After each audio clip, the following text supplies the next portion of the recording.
Policy Week 2. Ang ating content focus ay meron tayong mga namumuno sa ating bansa. Ang ating namumuno kauna-unahan ay ang Pangulo ng Pilipinas.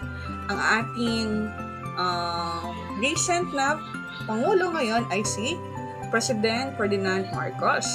Ang ating namang pangalawang Pangulo ng Pilipinas ay si Vice President Sara Duterte.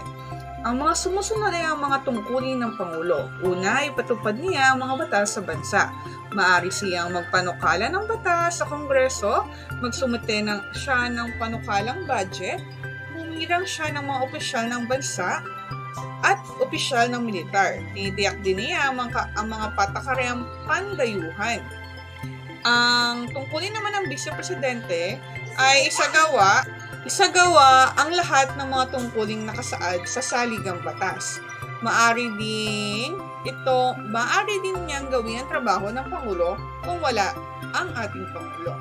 Maaari din siya maging gabinete at tagapayo ng Pangulo tungkol sa pagsasaka, pagbabudget, pananalapi at iba pa.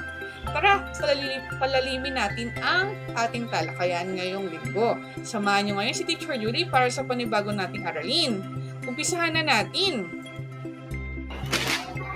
Unang araw, ang Pangulo ng Pilipinas ay ang pinakamataas na pinuno ng Republika ng Pilipinas. Siya rin ang punong komandante o Commander-in-Chief ng Sandatahang Lakas ng Pilipinas.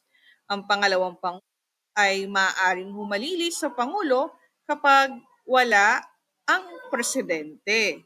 Ang tungkulin ng Pangulo ay pamunuan niya ang kanyang nasasakupan na bansa, pangalagaan ang kapakanan ng bansa, tugunan ang bawat hinaing ng mga mamamayang kanyang nasasakupan, lalo na ang mga nasalanta ng kalamidad o bagyo o sakuna.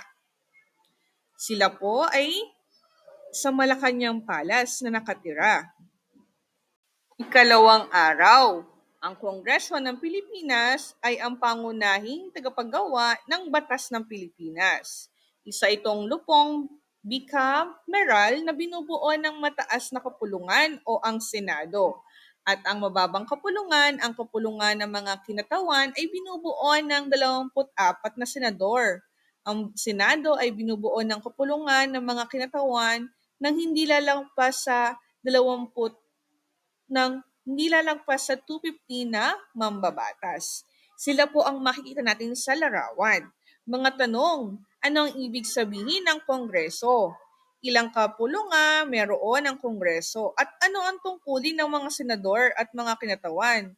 Bakit kaya mahalaga ang batas sa ating Pilipinas? Ikatlong araw, ang mga mahistrado ng Korte Suprema ay hinihirang ng Pangulo. Ang Korte Suprema ay may kapangyarihang una ay magpaliwanag at maglapat ng mga batas. Ikalawa ay ayusin ang mga hindi pagkakaunawaan na dinadala sa atensyon nito. At ikatlo ay magpasya sa ilang batas o tuntunin na labag ng konstitusyon.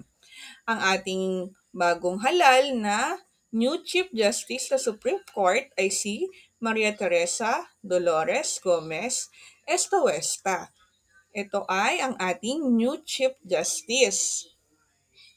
Kaapat na araw, ang mga namumuno sa panlalawigan at lokal na pamahalaan ay nabibilang sa ehekutibong sangay sa pangangalaga ng DILG.